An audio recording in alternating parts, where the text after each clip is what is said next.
Ayan. Kasalukuyan po na ako pumipili ng ating susuotin. Muli magandang umaga, tanghali at hapon na sa inyo kung kayo man ay nakaraang panahon. Ano po? Ito po yung ating susuotin, long sleeve. Ano kaya sa palagay nyo? Babagay kaya siya sa akin o hindi? Ano pa ate? Ito yung pantalon. Ipili tayo ng ating pantalon. Ano kaya? May kumasya. Medyo lumulubo na tayo.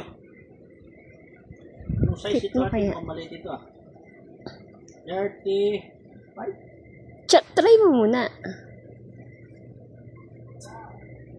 Wait lang ha.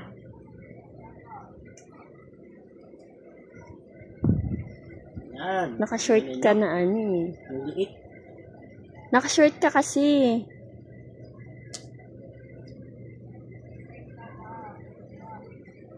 Ang liit to. Liit. Maliit.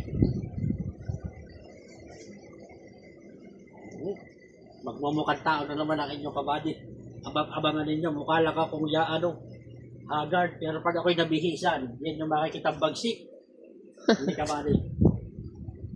30 ano yan. Ayan, try mo. Yan. Nabubuking tuloy yung ano eh. Alin?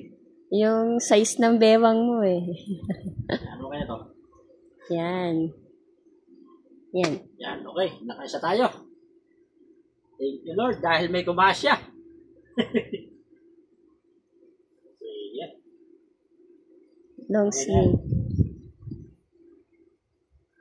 Long sleeve naman. Ito naman yung pinakamalaki ate. Ito.